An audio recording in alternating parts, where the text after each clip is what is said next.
Muhammad said, "Oh Allah, we have never known you sufficiently." And he says, well, he says he was drunk from one grape from the vine. And that's the voice of that intoxication speaking. But it is. I mean, you're not separated from it. You need to feel that connection.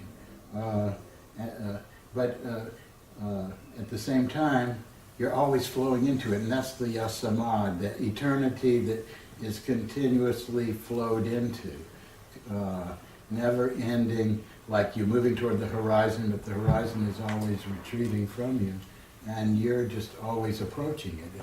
I think there's a word in mathematics for when you can only approach, you just only keep approaching it and approaching it and approaching it.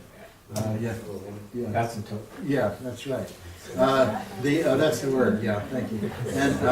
And it's kind of like that. It's it's eternity, but it's the eternity that is the one that you're continually flowing into, that is unending, eternally. And then there's the one that is like the dot, that nothing is outside of.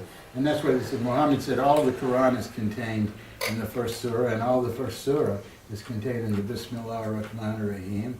And all of that is contained in the Bismillah, and then I think Ali came along and said, and all of that is contained in the letter B, and the dot under the B. It's all connected in the dot under the B,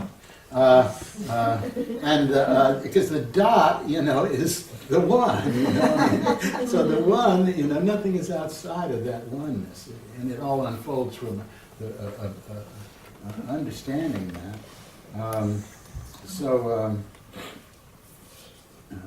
Just to do this practice, having talked about it, as one breathes in,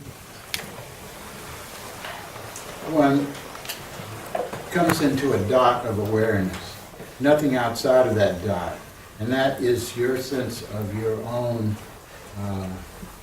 self in that oneness, the only being. Nothing is outside of it, of that oneness. So as you inhale, Ya Ahad, you feel the integration of yourself in that oneness, nothing outside of it. As you exhale, Ya Samad, you melt, you're melting snow. You melt into that infinite horizon, the Ya Samad. It's like the dot is like expanding in space. All of space expands around it.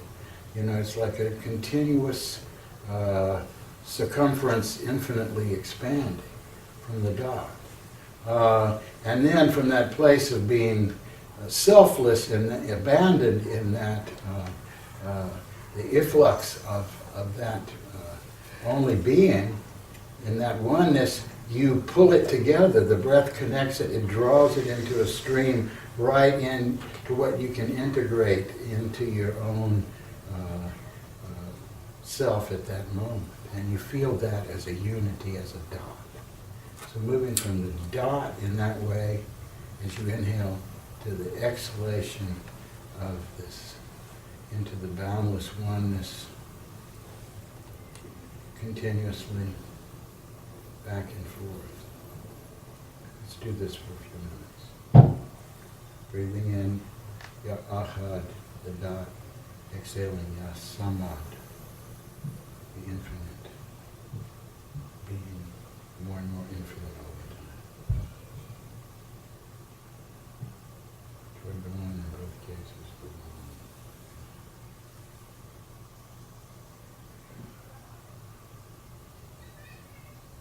But in the Ahad, you experience yourself as the one.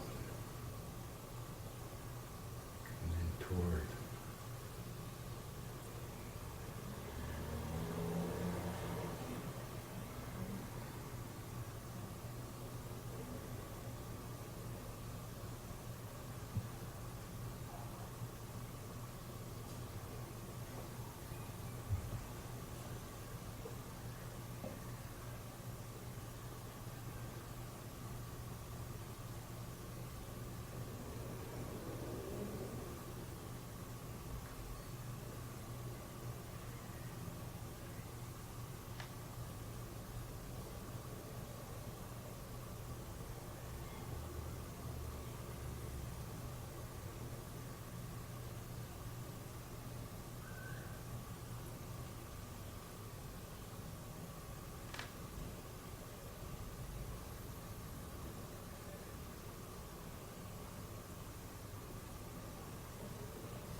you're doing it, just for a second, hold the breath on the aha.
I like practices like that because it's oscillating between the state of feeling oneself as an integrated being and dissolving that sense of self into the all-pervading reality. And I think it's very practical for us to work, moving in those ways. And there's some other practice. We're going to do a dance somewhat later, Yakudus, Yajamia. Yakudus and Yajamia are two ways, again, of bringing together. They're not opposites in the sense of opposite meaning, but they're opposites just like ahad and samad are opposites in the sense of the way they approach the same meaning.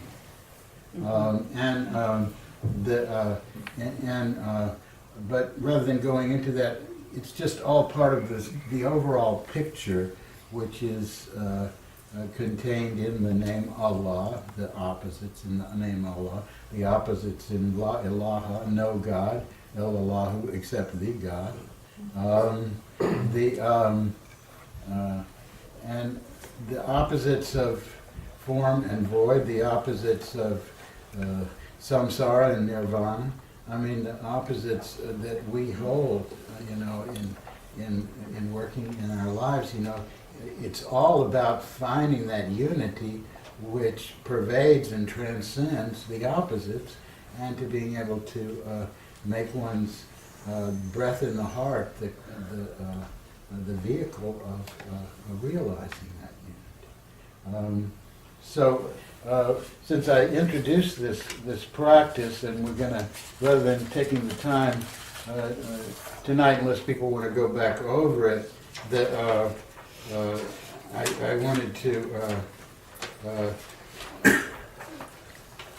go to the thing we're going to do along with doing this practice. We're not going to do it very long, maybe 5 minutes a day, this ahad samad point in infinite circumference breathing, because I think it's very healthy for people, because we don't know, everybody here, whether you're at the stage in your life where you should be breaking down that container or whether you should be building it up.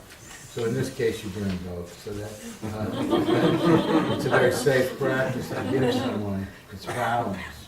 It can't be really abused. But here's the Surah of the Quran, which was the response of when the Prophet Muhammad was asked, you're saying all this stuff about this Allah. What is it, Allah? Who is it really? What is it? And this is called in various translations Ikhlas, meaning purity. But I like the one which is the refining. It's another translation of this name, which means, okay, if I were to just refine the meaning to the very essence of what Allah is, tell them this, basically. Say this, kulhu, say this, Muhammad. Who is Allah, the one? Allah, the eternal, absolute. Who never gave birth, and who never was born. And there is none comparable to the one. And it goes, Bismillah ar-Rahman ar-Rahim, Kul hu Allahu ahad, Allahu samad. Lam yalid wa lam yulad wa lam yakul lahu kufuwan ahad. Now I know that who is often translated he. To say he is Allah the one, Allah the eternal, the absolute. He never gave birth and he never was born, and there's none comparable to him or to the one. But it says ahad in the text. But you see, who, according to Imam Bilal, who led me in a 5-year seminar through the Arabic names, which we ended up writing about with others. According to him, who really is not, doesn't have a gender. It's used often as a masculine pronoun, but it has, but it's really genderless. But the reason it's used in relation to God is the sound value of it, because it is the sound of the Sufi. It's contained in the name Allah as the last syllable of Ha, the Ha of Allah, and it's the sound the breath makes. And one of the meanings of Allah is the one and only breath.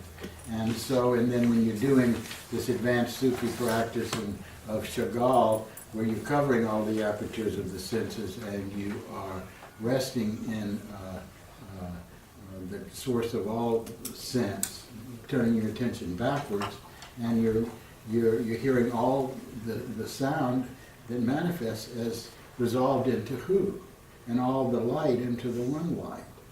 So this is, but it has a personal sense to it.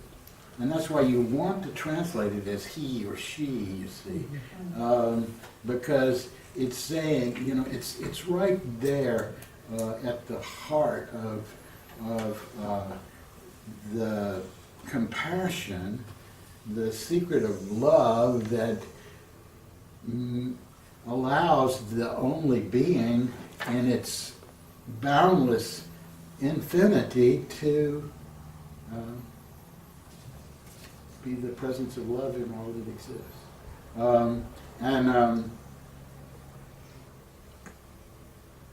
So I chose not to translate it here, just say, who is Allah, the one.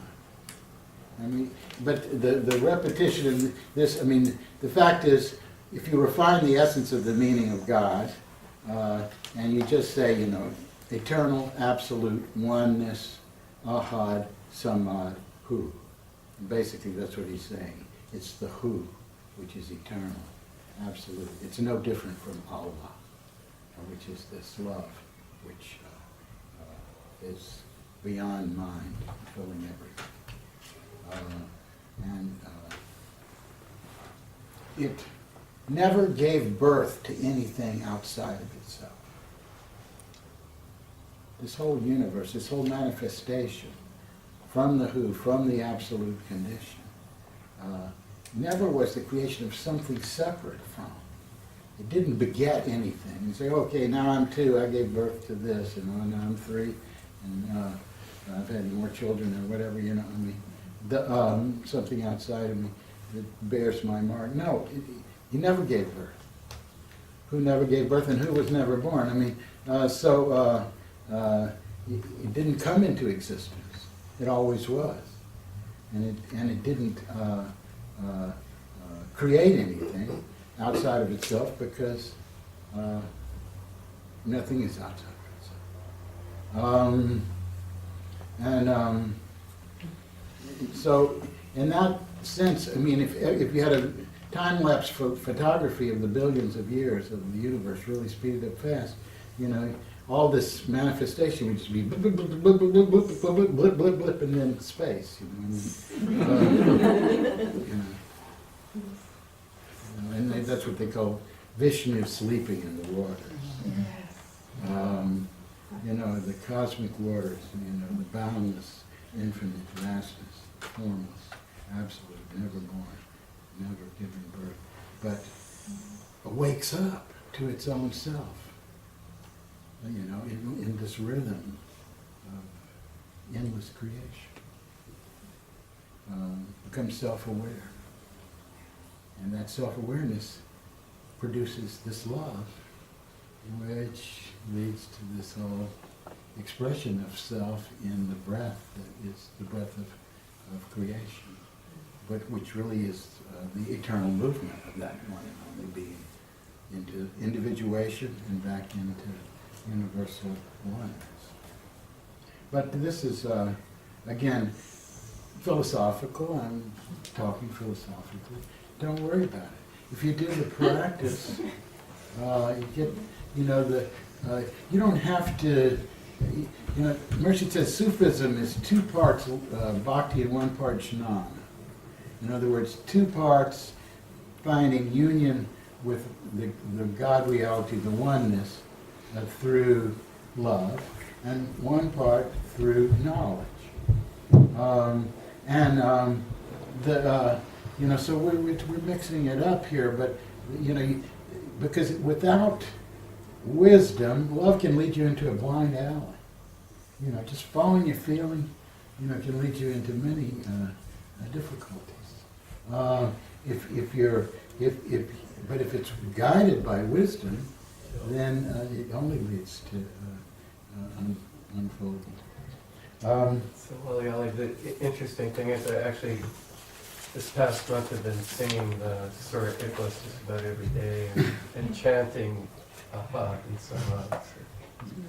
Well, yeah, I mean, it's, you know, this is the way it is. We're in a stream. I'm not the source of this stream. You know, I'm kind of evoking the stream, calling it out from our teachings and our teachers, and you know. But I'm receiving from this, and we're all receiving from it. So it's no surprise that we get drawn. Perry was talking to me earlier about in his class, you know, his Gata class, that was drawn into the same practice we did this morning with the breath on the different elements. So this is what happens. We're in a stream of, if we can stay with it, and the first text that I gave for the class this time, oh, maybe it's the second one. Yeah. I want to read this, and then I'll go back to what I thought I would do. The ascent of the Spirit. Really speaking, there's only one Spirit, the Spirit of all, the eternal Son, the rays of which are all souls, of angels, of jinn, and of men. No, really speaking, there's only one Spirit, only one soul, the Spirit of all, the eternal Son, the rays of which are all souls. So the individuation of it becomes the individual soul, but it's like the rays of the sun. There's much discussion about the descent of the spirits after death. But in reality, the natural tendency of the spirit is to ascend. No doubt the goal of every soul is the origin of all souls. You just, factor in a few billion years, maybe. I love the story of Lord Shiva, and who decides to manifest as an old sadhu in a village in rural India, just for fun, and he lets people know. This old sadhu lets people know that he can tell them how many more lives they need to live before they attain to union with Brahm. And so people come up to him, the real spiritual people, they come up to him and they say, and he says, 15 more lives, or 45 more lives, or whatever, and everybody's walking away saying, oh. And every time they're walking by this drunk, really, homeless person on the street or the path, and he says, oh, what did he say? What's he do? Oh, he's out of it. And walking by, and finally the people get this fellow, the most practiced yogi in their whole area. He's standing for hours in the water and all these different, maintaining these postures, all this stuff.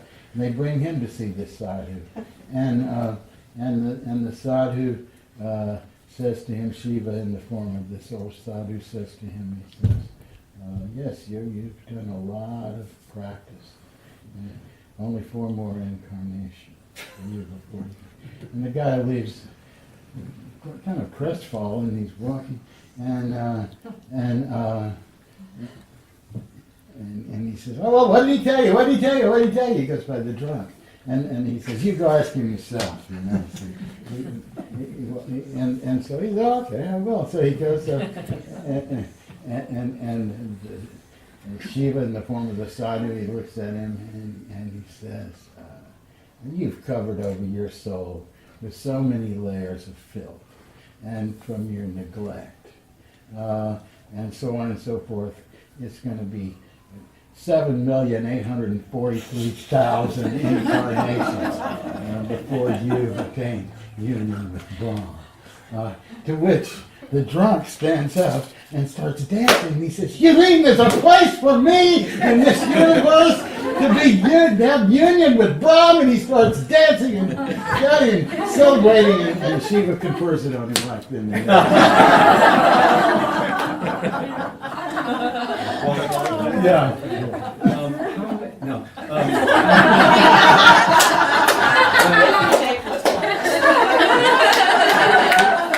actually do have a question, and maybe it's off topic. We can just do it later. But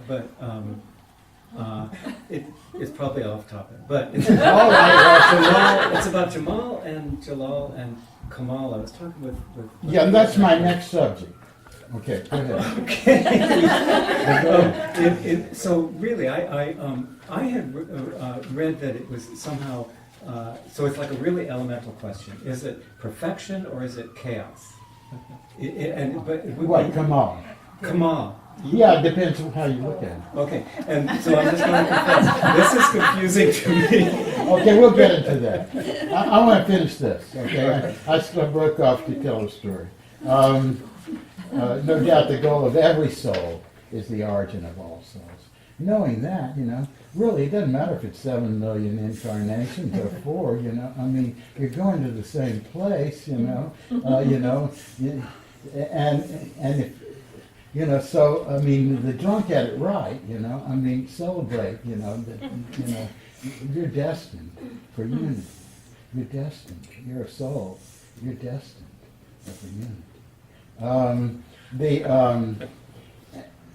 And I kind of, again, I excerpt from this text. Initiate, but continuing along in the same paper, he says, initiation among the Sufis has for one of its many objects to find a caravan in the hereafter which journeys to the desired goal. You know, we in this inner caravan of beings, you meet your these beings which continue on, you know, whether into the Buddha land, the Pure Land, or the guard, whatever it is, you know, the caravan that is continuing on in its ultimate process through the inner and the outer world to union with the Source. Therefore, by initiation, it is meant that Sufis prepare themselves here on earth by uniting in the brotherhood, sisterhood of initiation on the path, which may keep them connected with that caravan which is continually journeying toward the goal. That's the Sangha, that's the connection. We draw on that mutual connection. We draw strength from it, we draw guidance from it, we draw confidence in our life's purpose through this connectivity, because nobody has it all.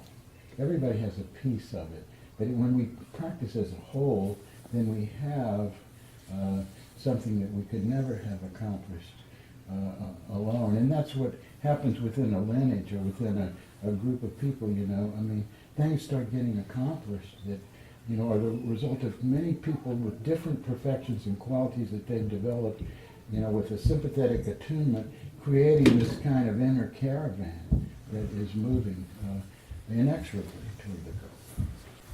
Breath being the very life, and its influence being not only on our mind, but even on our life's affairs. The Jelal and Jemal count greatly with our life's affairs. And when the rhythm is broken, meaning upset, the Jelal and Jemal come into conflict with one another. So when the rhythm of the Jemal is broken, when the rhythm of the Jelal is broken, that moment of the breaking of the rhythm, they come into conflict with each other. That's called Kemal. During this time, the strength with which the Jelal and Jemal hold our affairs is exhausted, and it brings failure and destruction. Therefore, the Sufi breaks herself to God, who does not receive them who are unbroken. Uniting with God, the unlimited, means breaking the self that is limited. So what he's saying here is, okay, when a Kemal time comes, when, you know, and we'll go into, you know, more description of what that's like. I mean, but death is a Kemal time. Big tragedies are Kemal times. You know, things where, you're a wreck. Your life, you know, where conflict comes up and, you know, the forces, you know, power, it leaves you. You know, that's a time when he says, okay, if you're wise, when that condition arises, what you do is use the inherent destructiveness of that to all that is transient, to deconstruct that false self, which is the main thing that is standing in our way of realization. So it is an opportunity to remember, okay, what sort of action, when you talk about what sort of actions are best responded to by when your breath and your condition is Jamali or Jalali, there are two different kinds of actions. But basically, when you're in a Kemal place with the breath, the only kind of action that's really going to be successful is an action of meditation, of inwardness, of deconstruction of the false self, of entering into the real self, of entering into that which is not transient. To take advantage of that, it's like when Senzaki Roshi was asked, is the Zen master, an enlightened being, subject to the laws of causation? His answer was, such a being is one with the laws of causation. In other words, in that moment of destruction, one with it, you see the perfection of that, where these two energies broken things apart. You go into it not trying to say, okay, I'm going to push death away, or I'm going to push this tragedy away, or I'm going to take or this or that attitude about it, to change it and make things work or not. You just, nothing to do but dissolve the false self and enter the perfection which is behind. That's what he's saying. May be bitter, but at least it's something to do. Yeah. I had a teacher, Margaret Laird, who was a metaphysical teacher when I was in my 20s. She was like her mother studied with Mary Baker Eddy. Anyhow, when a great accident happened outside the window, one of her students said, "Oh, what a terrible accident," and she said, "Behold the glory of God." And I hear the same wisdom coming through, that she held that perfection unfolding, but in a different language than but it was very powerful for me in my 20s to see the possibility of letting go of my translation of what I think I see, and let it be part of the divine reality unfolding. Yeah, once you get the sense that it is the divine way, there's nothing but the only being unfolding in an infinite number of ways. And so then if we really get it and not just, believe it, so to speak, then what else to do but to see that, like there's a name, Yamuati, everything is a gift of God. But, these gifts are often wrapped in different packages, Hard to see they're a gift, But if we could unwrap the package and get at the essence of it and how it relates to what our soul needs at this point in life for its awakening, it's a gift. Let's look a little further at this. Relating to Jelal. The Jelal aspect shows the strength and power of nature. We can find Jelal power flowing through the right nostril as breath, working through the right hand, giving it an inclination to move first, through the right foot, giving it an inclination to step first. In the senses, that which shows is Jelal. That which sees is Jemal. That which speaks is Jelal. That which hears is Jemal. Get it till it becomes second nature. The same thing we find in our thought. The thought which rises of itself in the mind is the Jelal thought. The thought which is caused by some other source is the Jemal thought. Every person has either a Jelal temperament or a Jemal temperament. A person with temper is Jelal. With courage is Jelal. With power, with strength is Jelal. A person with kindness, tolerance, forgiveness, meekness, mildness, modesty, humility is of the Jemal temperament. Then through the day and night, man changes his condition from Jelal to Jemal and from Jemal to Jelal, either owing to the influence of the breath, or controlled by the breath of another, or a situation makes him or her be in Jelal or Jemal. Or his own thought, speech, or action produces that result. You following this? Yeah. Okay, so this is just right at the heart of what we're being asked to reflect on here, because these are conditions that we can gain access to understanding through the breath and gain some mastery in relation to, which means to find the way when they're present to act in harmony, or to know how to respond to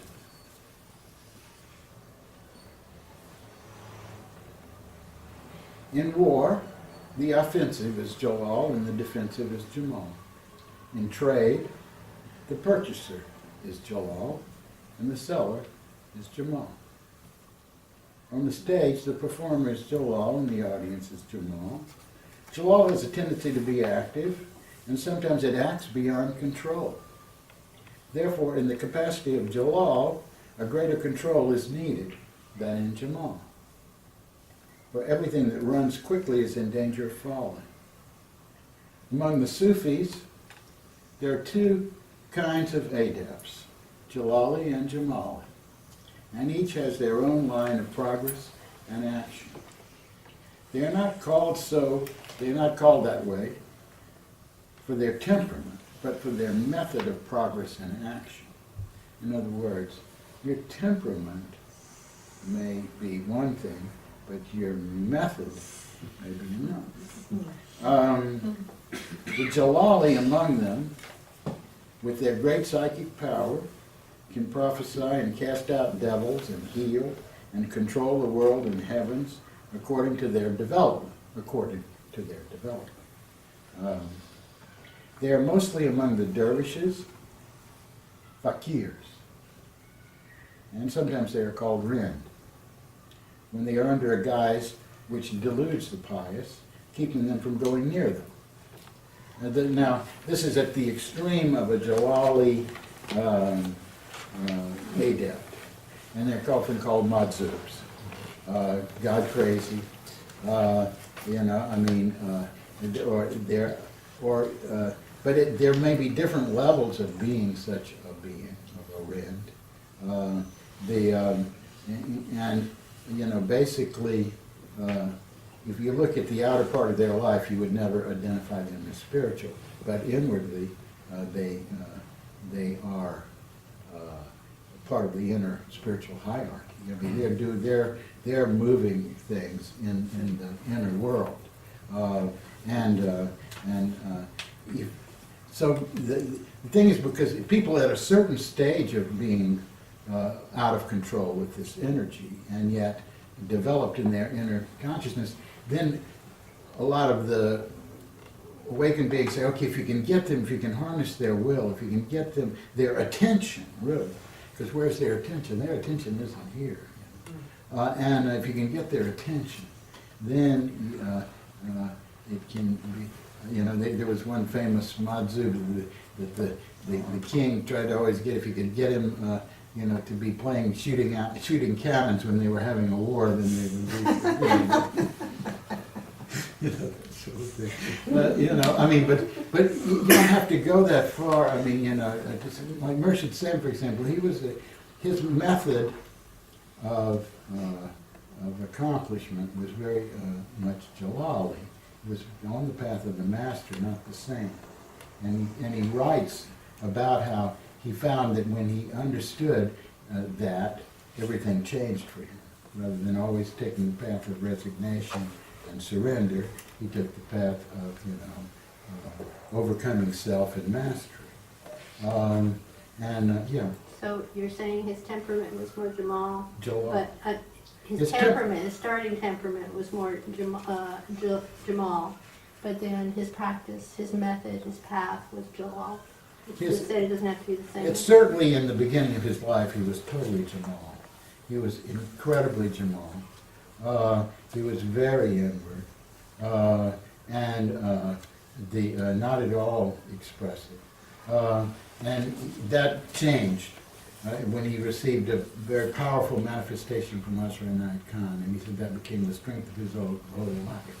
But then, his manifestation was, if you don't agree with it, do something about it. It's not, instead of it, if you don't agree with it, surrender and find the beauty within it. If you don't agree with it, find a way of changing. Be an influence. So for change, to make it, to orchestrate it according to your vision of how the God reality would shape the situation. Basically, is taking control. But how do you? So that often means standing in the midst of of conflict, and and not caring if you burn up. You got to meet what has to be met.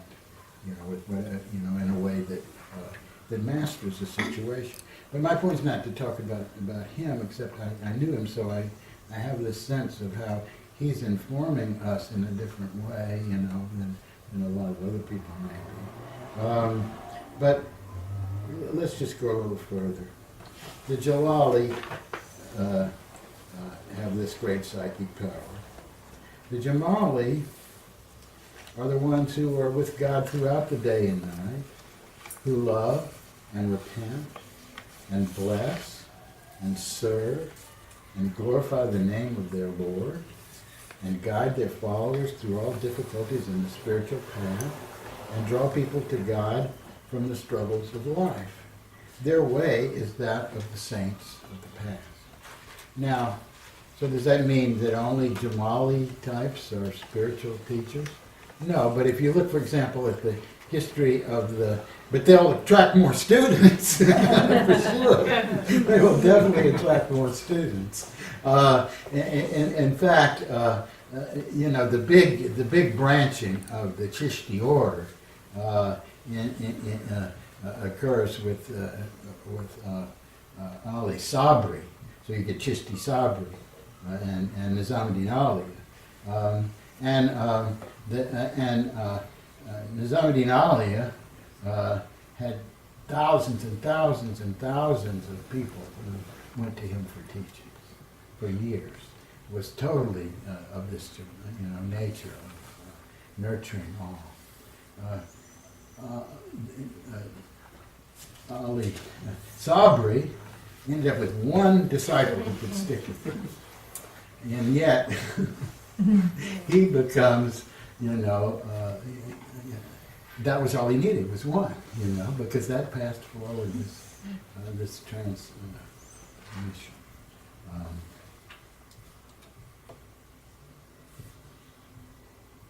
Yeah, he was an example of an incredibly Jalali. Oh, If you burned read, people. I mean, if you Right, believe from all the the bed, myths you know, around that it, kind of- who knows how you got to cut through some of that hagiography, as they call it. but even if a third, even if a sixth of it is true, it's an incredible level of Jalal. Oh, incredible level of Jelal. But as you say, it depends on the personhood. In other words, let's say he had an incredible level of Jalal, which in relation to some people's interaction would have been so destructive in the world. But instead, it becomes a tremendous force of blessing because of his evolution, because of his attunement to God, because that was the way God was choosing for him to manifest, and he was conscious of it. And he wasn't, and so consequently, when you say, people of these different temperaments, it's easier to get along with someone with a Jemal temperament than a Jelal temperament, but it all depends on the evolution of the person involved. Some people of Jemal temperaments might be so wishy-washy that you can't stand to be around them, and they haven't done any work to really develop themselves. And some people of a Jalali temperament may have enough self-mastery so that you really can gain a great deal. Speaking again of Murshid Sam, he said he never really, the end of his life when he had this whole community of people to work with, because he was never functioning really as a Murshid before the last 5 years of his life. He said, I really came into my own when I could go, when I went to the women's dance class, when they invited me to come to their meeting, and there I couldn't raise my voice above a very soft stage, and instead of Fudo, which was his manifestation in esoteric Buddhism, the image of Buddha that they saw in him was this totally Jalali image of the one that burns up, ignorance with the power of truth. Appears, it's like the Buddha who appears in the hell realms. And I'm not afraid. I'll be right here. If you can see, right here in the burning, right here to burn.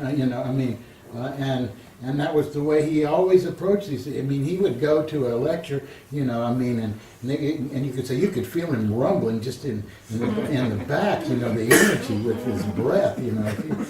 I mean, and then, you know, when it came, he had an opportunity to interact, you know. I mean, he would often bring things down by, you know, directly facing something and saying, you know, that's not my experience at all. You know, I mean, this is, you know, Buddha taught this really, and this is, you know, and this is, and that's a concept, you know, whatever. That's a concept. You know, I mean, he faced it in that way, you know, because he was the protector of the Dharma, and he didn't care if he burned himself up. The idea was to burn ignorance up and promote the Dharma. But when he went to the ladies' dance class, he said, I couldn't be Fudo anymore. I had to become Kuan Yin. And he said, he said, because they're just two sides of the same coin. You see, but until I could do that, then I didn't really feel that I had enough mastery, you know, complete mastery of that properly in a practical way. So, I mean, that's the goal, I mean, in terms of, you work with what you've got. You know, I mean, your breath is 95% on the left side. You work with those Jamali qualities, you know, in your life. But then you begin to see, where are the places where I can bring more mastery in? Where are the places where, I mean, okay, maybe I'm naturally more Jemal, but where are the aspects when, do I rise to the sun, to the Jelal when it comes up in my rhythm? Can I embrace it? Can I be sun-like when the situation is asking me to be sun-like? Can I really, you know, do that? And I think you can. I mean, and I think that's the whole idea of getting some mastery, but first really to become harmonious with what is. But my sense is that unless there's, maybe if there's more about Jelal, Jemal, and Kemal from our own working with it within, let's talk about it, and then I want to get up and do a few dances. Yeah, I'm prepared. I want to ask you a question, because this goes back to last month. Do you remember when you were doing the walks and I said, you know, I just really want to hear you say, good job. Yeah. That really opened up a big question for me over the course of this past month. And it took me way back into my childhood. I was taught to be a good little boy. And part of that was being poor, and my family wanting me to assimilate and make good grades and get to the good classes and go to school. And so I tried so hard to be good that it was not to my benefit for being a critical thinker as a young person. So I had to go through a dissolution with the church to get that, to begin to think independently. And I realized with this questioning that I asked you about, that early thinking of me, from me, comes into these classes, and that this idea of Sufism as being the path toward becoming beautiful, underneath that was this code that I was trying to be good. And that to me begs in this question of Jelal, Jemal, that I was focusing on Jemal, but it's really an old coding. And I'm curious what you would say as medicine for the part of me that is striving to hear what you say and be a good student. Where's the Jelal medicine or whatever it is? What is it that I could do to really, you know, shake that off? Now, I mean, maybe it's just talking about it, but it's a new awareness that it's a koan for me at this moment. So I'm asking it for the benefit of us as a class. Yeah, I don't have an immediate answer, but I respect your process, and I think that that's the thing. You have integrity in your process, and you're not afraid to show what you're going through. And that means that you will grow through it just as fast as your soul can accommodate you. You know, it'll grow, you know, it's going to unfold for you in an organic way, because you're willing to look at yourself in the midst of all of this and do the work that entails, and you're not afraid of it. And you know, so I say, you know, You're doing well.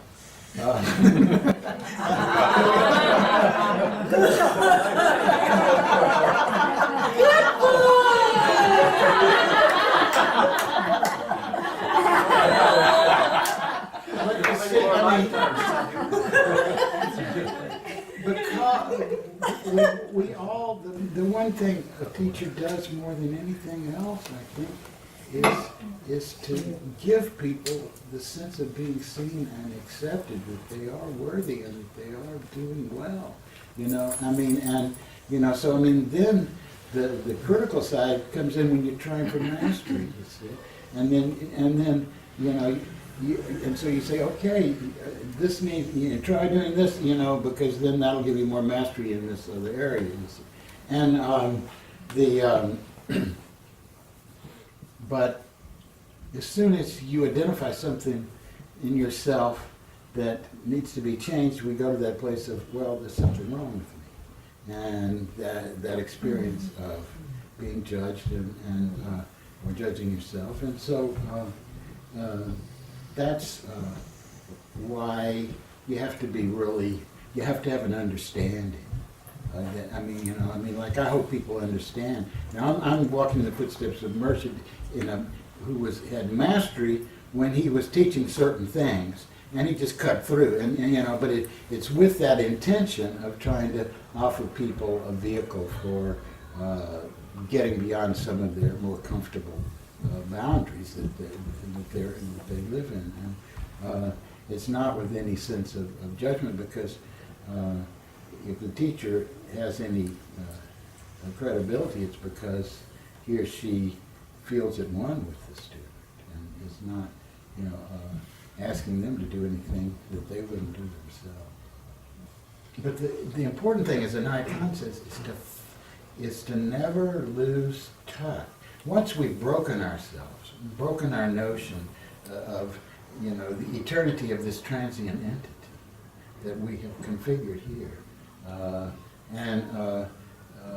then we can live in a way in which we are always in tune with that perfection, with that stillness, with that ultimate balance, right in the midst of our activities. I mean, that's the goal, to find a rhythm in our life that works, and never to lose touch of the infinite. That's one of the things that Icahn says, that's the goal, you know, to find a rhythm. And that's why Mercy got mad, I remember, when we came back from one camp with Pierre Wali, and we were all very high. And he says, this is not doing me any good. He says, I'm trying to give you a rhythm that you can use in your life, you know. And I got to spend this morning to bring you back here so you can, you know, you can do that, you know. I mean, because he was looking for us to be more balanced, you know. We were out there and we could rise to the heavens, but we didn't have a job, you know. For example.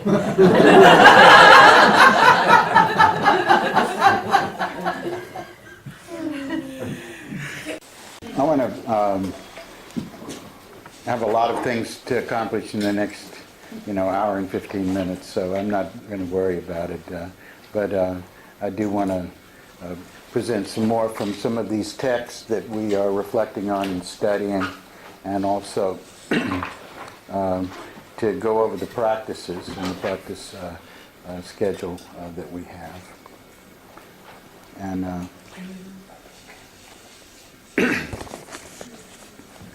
so this is from the lessons that we're studying that I gave you for this coming month. Amaliyat, Spiritual Psychology, from these Githas.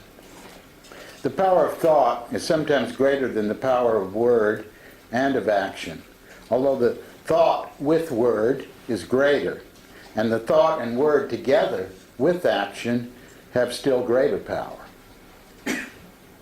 Power of thought is sometimes greater than the power of word and of action, although the thought with word is greater, and thought and word together with action have still greater power. The thought is created out of breath. The word is manifested out of breath. and action is done by the strength of breath. When the breath leaves the body, the action is finished. When it departs from the mouth, the word is finished. When it even passes from the mind, then the thought is finished. Therefore, all the power of thought, word, or action is in reality the power of breath, breath being the very life itself, the current of life, our connection with livingness. The purity of breath purifies thought, word, or action, and the purity of thought, word, or action purifies breath. The purity of breath purifies thought, word, or action, and the purity of thought, word, or action purifies breath. It is for this reason that namaz, wazifa, and fikr are taught in the course of Sufism. Because this way, that thought, that word, the namaz, the prayer, the wazifa, the prayer of calling on the divine qualities, awakening them in yourself.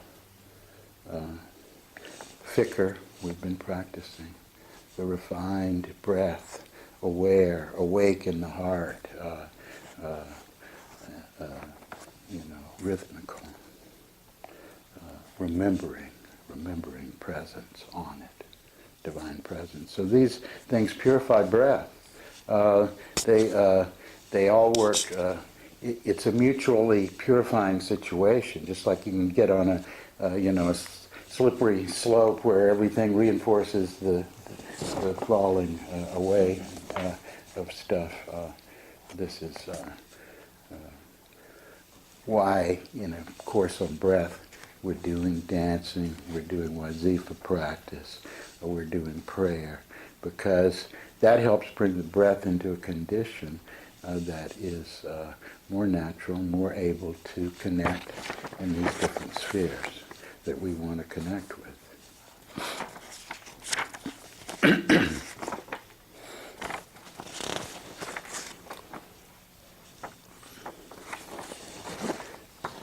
I'm not reading all of the papers I assigned, but I'm going to read just a couple of things.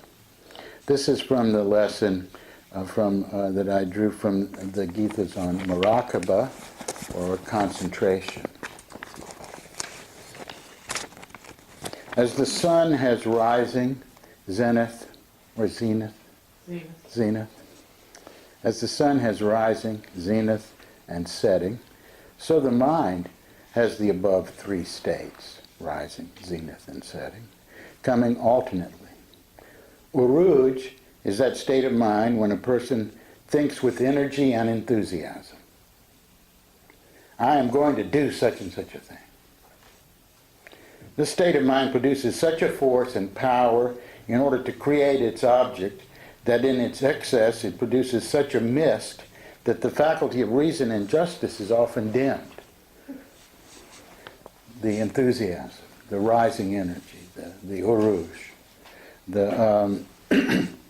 can produce this kind of, by its force and power, a kind of mistiness, such that reason is, you can't find it, and justice is dimmed by the force of that rising impulse. The state of mind, which is Kemal, is perceived during that time when action is being done. Now, he said, okay, Uruj is when you set out. You have that rising movement to act. That intention, I'm going to do this. You bring all that desire into it. And then when you actually are doing it, that action, that is the Kemal. The state of mind, which is Kemal, is perceived during that time when action is being done. This mist, which the energy of mind has produced, reaches in Kemal its culmination, which is the end of the joy or sorrow pertaining to that deed, because the excess of force becomes exhausted. The state of mind which is Kemal is perceived during that time when action is being done. This mist, which the energy of mind has produced in the Aruj stage, reaches in Kemal its culmination, which is the end of the joy or sorrow pertaining to that deed, because the excess of force becomes exhausted. Zaval is the state of mind when the power of enthusiasm is lost, the joy and sorrow of the deed are past, but the memory remains. If the impression is sorrowful, the needles prick through the sore of the wounded heart. If it was joy, a tickling and uplifting feeling is perceived, which diminishes and vanishes in time in the entire assimilation in the essence. So the Zaval is that flattening curve at the end into totally dissolving into the essence. The Aruj is the rising force to when now the action is the time when it's like the force that made it rise as exhausted, it's now plateaued, so to speak. And then it starts to fall. And that's you see in the breath, in the inhalation, in the pause at the top, in the exhalation. So, but this is another way of looking at the Kemal and state, because the way he was presenting it before was in a slight coming at it from a slightly different angle. So that's why I'm offering it here. And then he concludes this by saying, the master of concentration is he or she who produces at their will not only Uruj, but Kemal and Zaval also, and attains self-mastery, when both sin and virtue bow at their feet. It is they who may sneer at the pleasures of heaven and jeer at the tortures of hell. The master of concentration is he or she who produces at their will not only Uruj, but Kemal and Zaval also. So what does that mean? I mean, it's kind of like we get used to, producing Uruj. That's the way we function. I'm going to screw up my energy. I'm going to build up my energy to do this. So I'm building we all have some, sometimes we I just can't do it. I'm just depressed, to hell with it, whatever, it's not worth the candle, whatever it is, but still we're familiar with this notion of arousing Uruj. But to be able, and sometimes life is asking us to be able to do that, to arouse energy, either in oneself or in a group or in a situation, and how do you do it? I mean, how, think about it in your breath, think about, let's say, arousing the energy to do your practices, for example. How do you do that? What do you get in touch with? How do you do that in your own? Everybody, you can find it.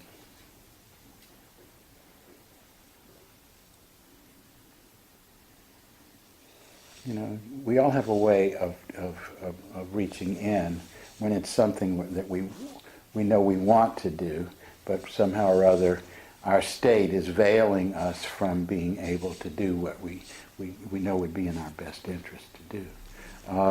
And so then there are ways in which we learn to do that. Now suppose, though, you're in a situation where it looks like if it doesn't peak and become activity, it's going to really have a disastrous kind of explosive peaking. So this is when you bring in your sense of how to level things into a Kemal stage, because you're taking into the compass of your breath an arena of feeling, you are able to, through the power of your breath, influence the other breaths that are involved into moving it into a leveling out process. And similarly, when things need to be the falling action, the denouement, the end, of the curve, we need to know. So sometimes by accentuating the exhalation, you see. Sometimes one promotes the zaval and sometimes by amping up the inhalation, one can arouse the aruj. By the balanced breath, by the breath that is balanced in both nostrils, is balanced in between inhalation and exhalation, that has a sense of holding, a lot of conflicting energies, Jemal and Jelal and whatever, in its space and still dominating it with its presence. This you can use your breath in these ways. I'm just, making some suggestions as how to approach it, because it's leading us somewhere. And these are from Murshid Sam's 40 Lessons on Breath. Disharmonies arise because of clashes in the rhythm of breath. Disharmonies arise because of clashes in the rhythm of breath. Think about it. Think about the disharmonies that arise in your situation, and instead of attributing it to this person's personality or this thing or that thing or whatever, say, okay, this is a clash in the rhythm of the breath. How would that change your way of responding to that? These disharmonies can be removed by singing, dancing, devotion, and esotericism. The esotericism part would be working with the power of the breath, for example. Therefore, Sufis use wazifas and practice zikr, not only to bring peace and harmony to each person, but also to each group. But to me, I think the really interesting thing for us to reflect on, because the last part is kind of obvious, is the clashing of the rhythms of the breath producing disharmony. Because then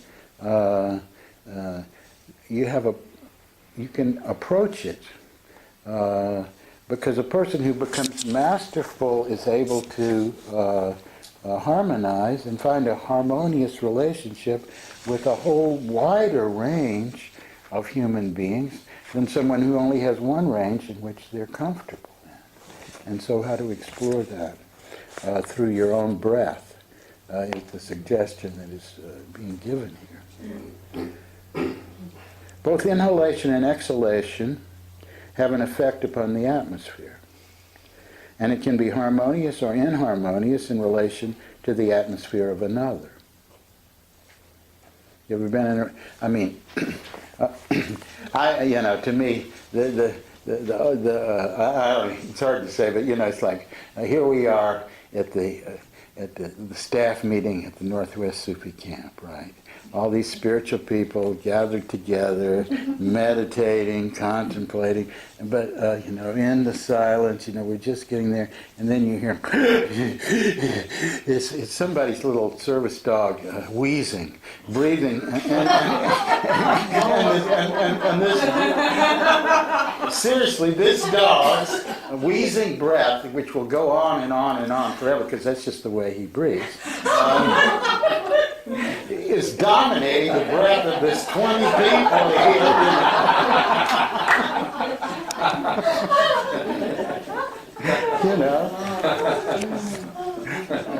Interesting. Very interesting. Do you have some practical advice for such situations? You gotta go deep.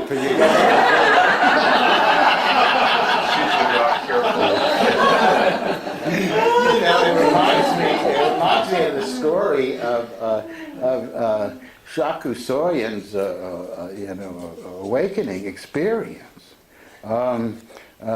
Because he was the monk who was the first Buddhist teacher to bring Buddhism to America. He was the teacher of Nyogen Senzaki. After he went through all of his training in Japan and Rinzai Zen, and was graduated from the monastery in every way, but he decided he had the idea he wanted to go to Southeast Asia and see the way that the Theravadan monks were practicing, and he got on and he set off in that direction on a boat. And the boat ran into what they call the doldrums, where there was no wind, nothing, and they sat for days in this place, which was infested with mosquitoes. And here he is sitting on deck with all the other people, and the mosquitoes are really, he's a monk. He's got on the monks. He's exposed, the mosquitoes are really irritating him, much more than the wheezing dog, and so he goes deep. He says, he just says, okay. He said, and instead of fighting it, he throws open his robe, and he goes into the deep oceanic meditation, the next thing he knows, some hours, a long time later, he comes back into self-awareness because it started to rain. And he looks down in front of him, and there are all these red berries everywhere in front of him. And these are the bodies of the mosquitoes that have gorged themselves on himself. And, fallen off, died, and there they are all in front of him. And now, it was, it comes up. Because really, if our level of awareness is being agitated in some fundamental way, and we're masterfully working on the spiritual path and meditatively, we got to go deeper. And here's a great example of how an awakened being might approach that. What's your other choice? Deep. Deep, yeah. This is pre-deep.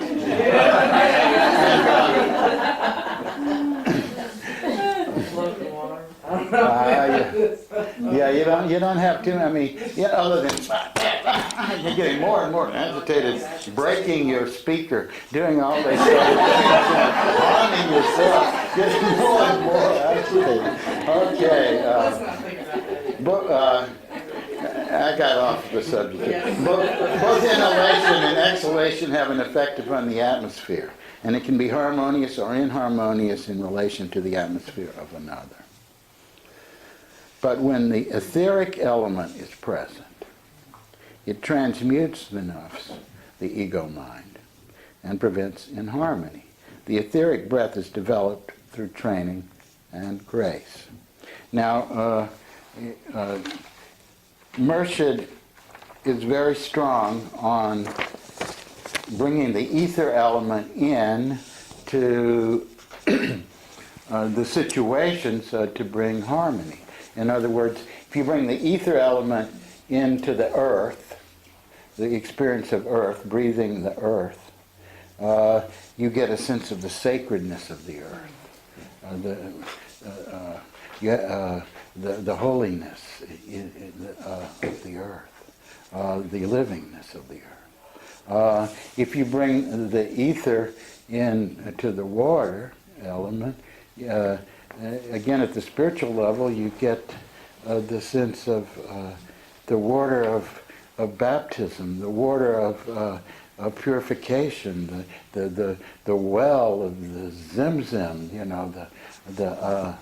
the spring of all of that sense of the living water, and water that's living in spirit with the spirit. And if you bring the ether element into the fire, you get the transmutation of the fire into light. And if you bring the ether element into the air, you get the breath of the Holy Spirit. And the spirit of guidance. So, in the practice that I gave this morning, of just going into fikr and reflecting on the elements, and then at the end we reflected on the ether element. So what I would like for us to do now is to go back and to and again to do the ether breath and to get a sense of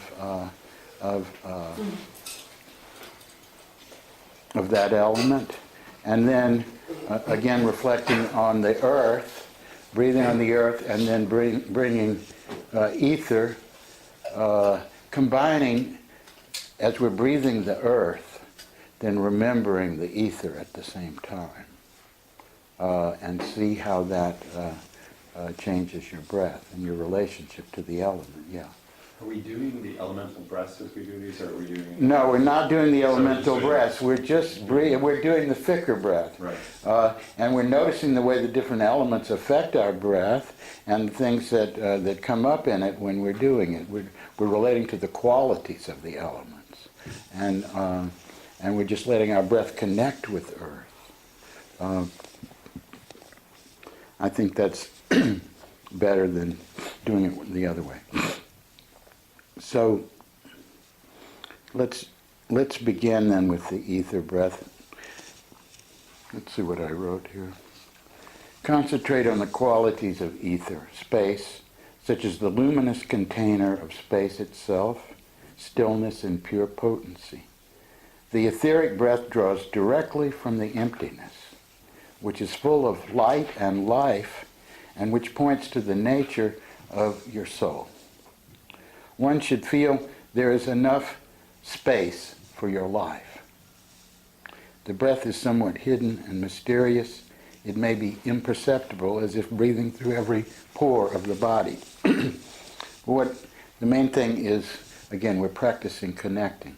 We were connecting with the quality of space itself, stillness, emptiness, and to feel it.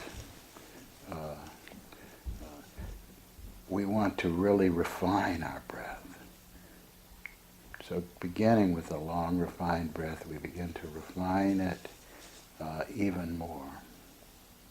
And to feel it not only coming in and out of our lungs, but feeling it in our body.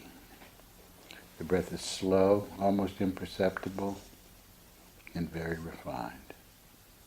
Connecting with the space itself, its luminous emptiness.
Now, just for purposes of experience, I'd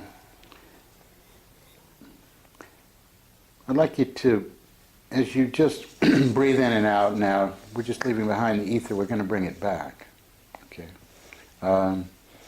We want to consider, again, the earth as we're breathing the fikr, normal breath of fikr,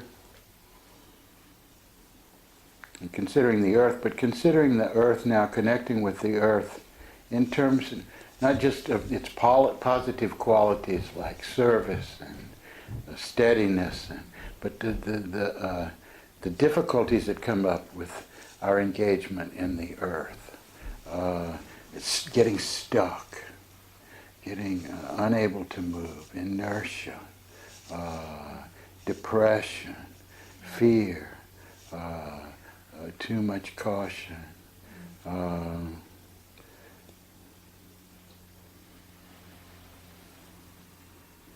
not being able to rise into a clarity of thinking, being kind of overwhelmed.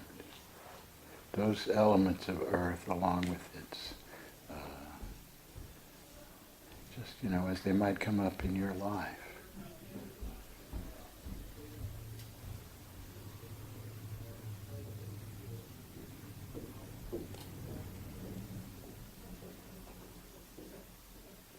Engaging with it, so you feel how it affects you.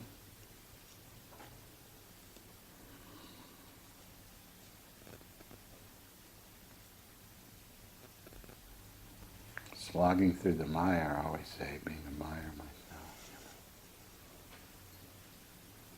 And then remember the ether element without leaving the earth behind, and allow your breath to now also be influenced by the ether element and to connect with the ether element, bringing it right down into the earth, right into these stuck situations, let's say.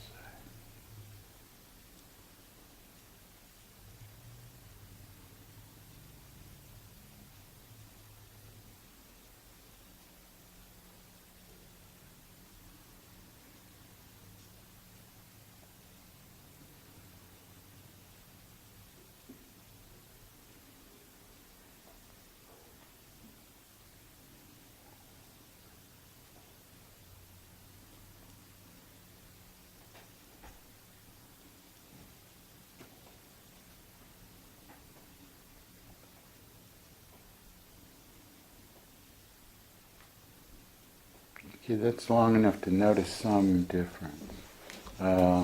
And when you get, this is very practical. Things come up. When we get stuck in relation to an element generally. If we understand how the elements work. For example, we're stuck in the war with the difficulties we face in relation to the water element are difficulties of emotionality, you can't stop crying, you can't get, the emotions have taken over so much that everything is clouded over your whole awareness faculty. You're just caught up, maybe it could be hate, it could be infatuation, it could be anything, despair, whatever it is, it's percolating in there in your emotional body, and it's disorienting and a big roller coaster ride, and so bring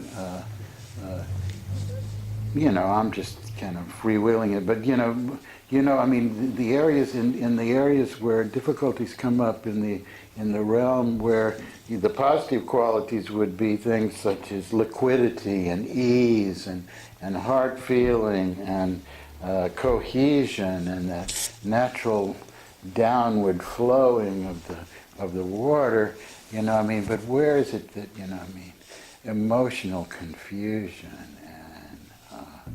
and that sort of thing that comes up, that's blinded, that comes up. So just breathe now, being aware of water and in your life, but maintaining the fikr while you call to awareness and connect with the water element, engaging with some of the difficult qualities in which it can come up.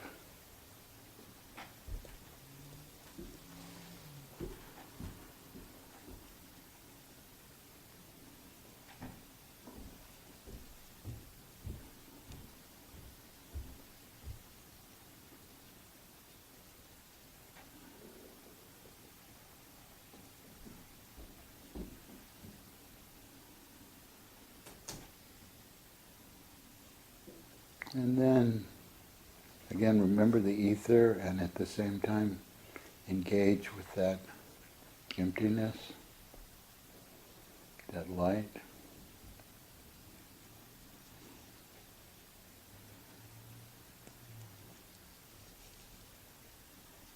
Let that reach the disharmonious waves of water in your breath.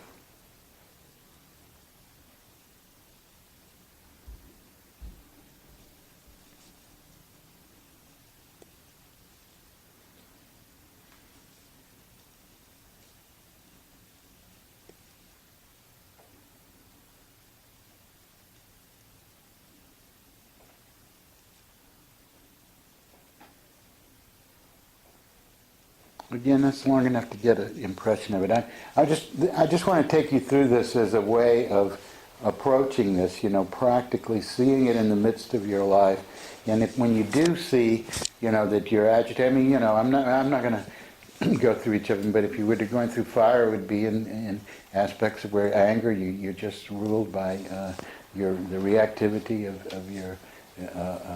of anger itself and others, and to tame that, with the ether, it mutes it, it transmutes it, mutes and transmutes, and with air, the confusion, mental confusion, generally, and can be like also hysterical laughter would be a kind of air excess. That sort of thing.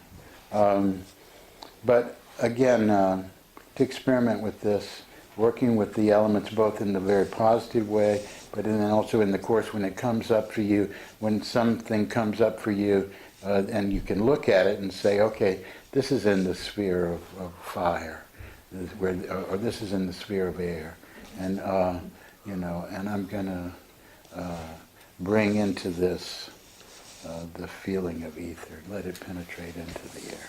Samidin, how about we sing it? So, Bismillah ar-Rahman ar-Rahim.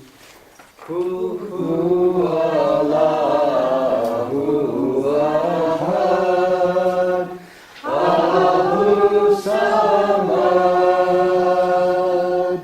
Lam Yalid wa Lam Yulad wa Lam Yakun Lahu Kufuwan Ahad. Easier. Hu Allahu Ahad, Allahu Samad, Lam Yalid wa Lam Yulad wa Lam Yakun Lahu Kufuwan Ahad. Hu Allahu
so it's probably easier to sing, but you can do it spoken.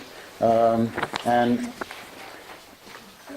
years ago at Chamonix, I think it was 1972, I'd been asked to go over there and teach the dances and walks and Lights camp in the Alps. And one of the first tulkus to come to the West, Lama Chimi, was there presenting teachings.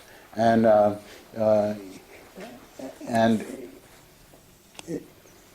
after one of his teachings, he invited questions, and I said, you know, some people say Buddhists don't believe in God. What do you say? He said, what do you mean by God? And I quoted him this Sura of the Quran, say, God is one, that God was never born and never gave birth, and is the source, eternal source, and goal of all. He said, we have no difference whatsoever. No difference whatsoever with that teaching. You know, what they mean when they say they don't believe in God is they don't believe in this concept that we have, which is limited in some way. But that sense of the absolute, eternal essence that was never born and never died, that is formless and luminous, that's the Buddha nature. That's nothing but Buddha nature. Buddha means that the one who has realized that, radiates that. Bodhi, that light of that awakening of thatness. That we want to. I keep emphasizing that because if we can connect with that, and also with earth and the densest of vibration, then we have this whole gamut, this range of vibration that we're aware of, that we're connecting with in the breath. The practice using ahad and samad, when you exhale, continually dissolve into the oneness that is unending, breathing out yasamad. When you breathe out yasamad, it is the same as breathing out toward the one and becoming melting snow, dissolving the sense of your small self into the eternal, continuous and unending, all-pervading oneness. Yasamad. When you inhale, breathe in ya-ahad. There's nothing outside of the unity of the one that is al-ahad. Experience this unity as a dot, and with the inhalation of ya-ahad, draw the reality of all that is into a dot, and experience integration of self in this dot. You become aware of the one that is the ultimate unity of being. Nothing is outside of this one. Nothing can be added to it or subtracted from it. To be fully conscious as you perform this practice asks you to accept that what you call your own awareness is actually an activity of the only being and is nothing but that being. This practice is highly recommended because oscillating back and forth between the dot and the continuation of the infinite and eternal circumference of the expanding circle gives the right psychological framework for progress in meditation. It allows us to ease into the letting go of self, dying before death. Because you just die for a moment, and then you come back, and you claim, you know, selfhood in a fresh way. And then it's like stepping into the water. You know, I mean, you practice, it's transition. Melting, configuring. Melting, configuring. It's very healthy. And it's a great preparation for going deep into dying before death, becoming reborn in the real self. Okay.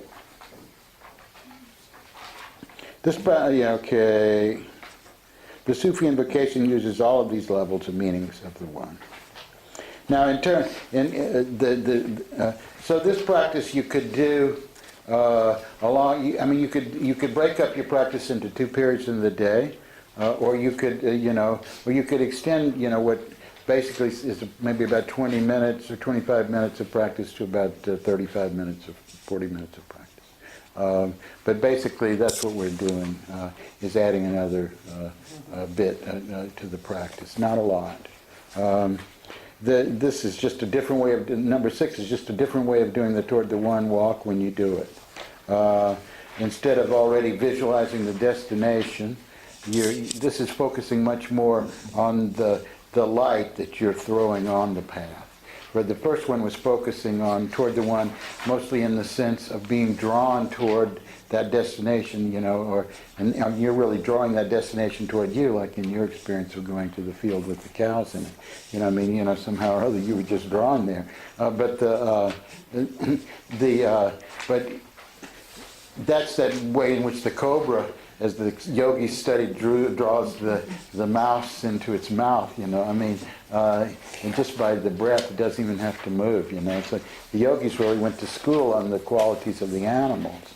But here, this is just doing it slightly differently, breathing toward the one, in and out from the heart center, opening, encouraging, and allowing your heart to feel lovingly drawn by the beauty of the perfect one, and feeling the inner harmony of your connection with the source and goal of all.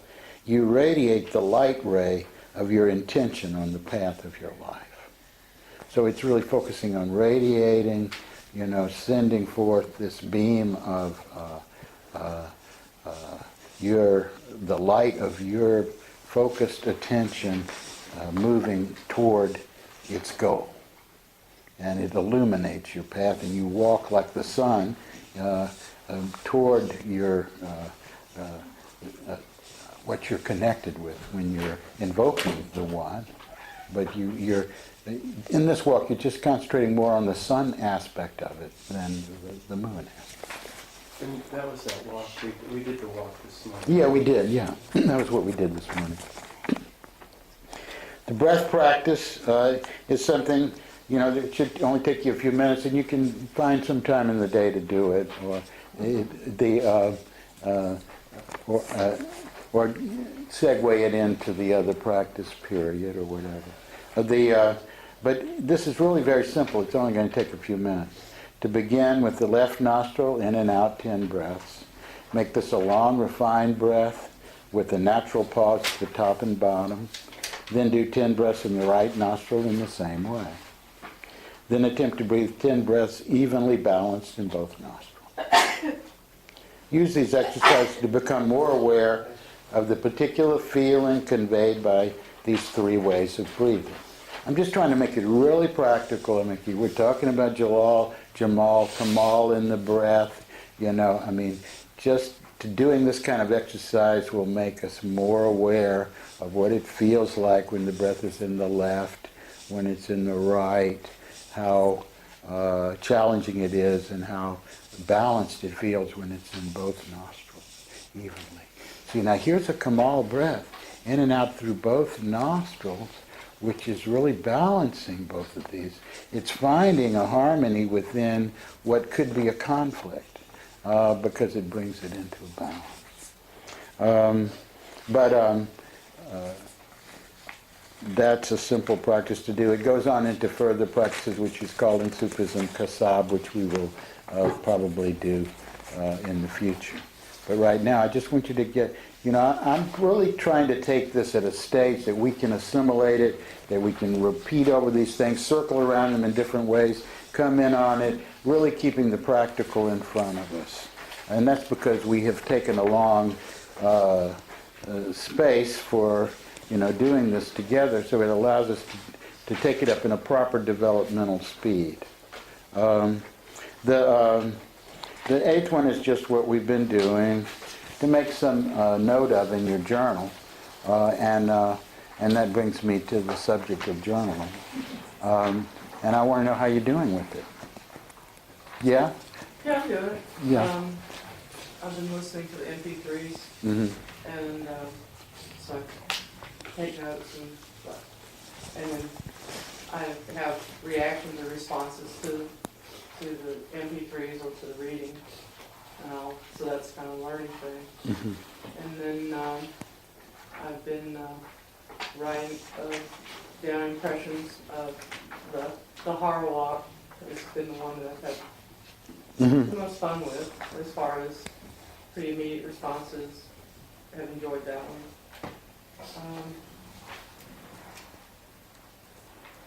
It is nice daily to just kind of keep tabs.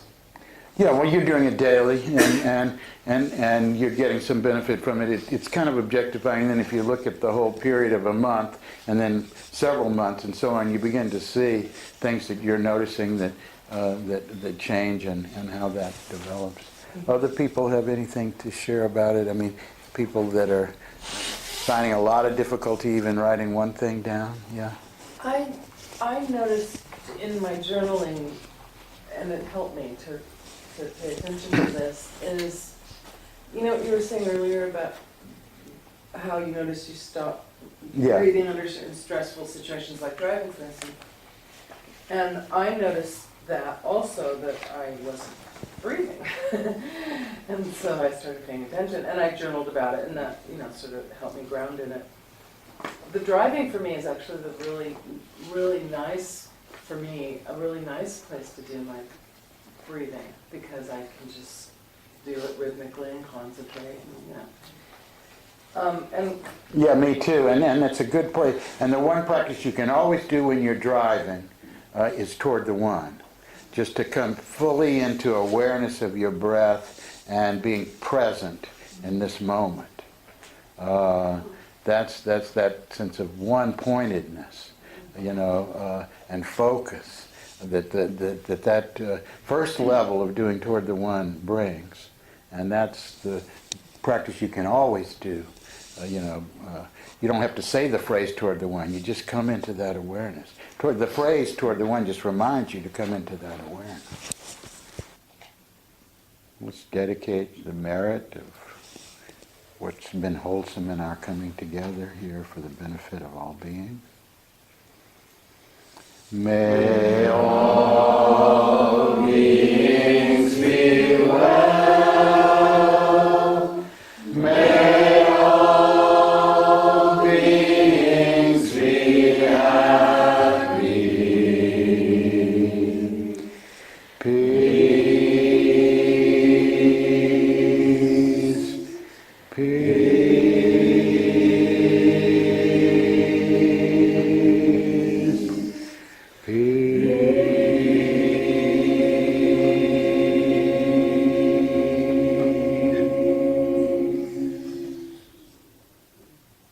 Peace be with you.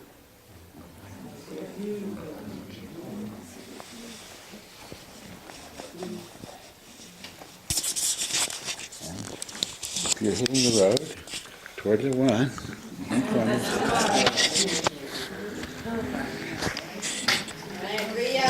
For Wali.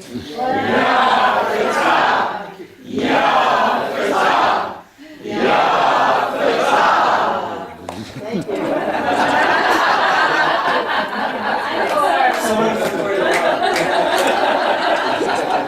careful driving, Wally. yeah, I'm gonna negotiate this.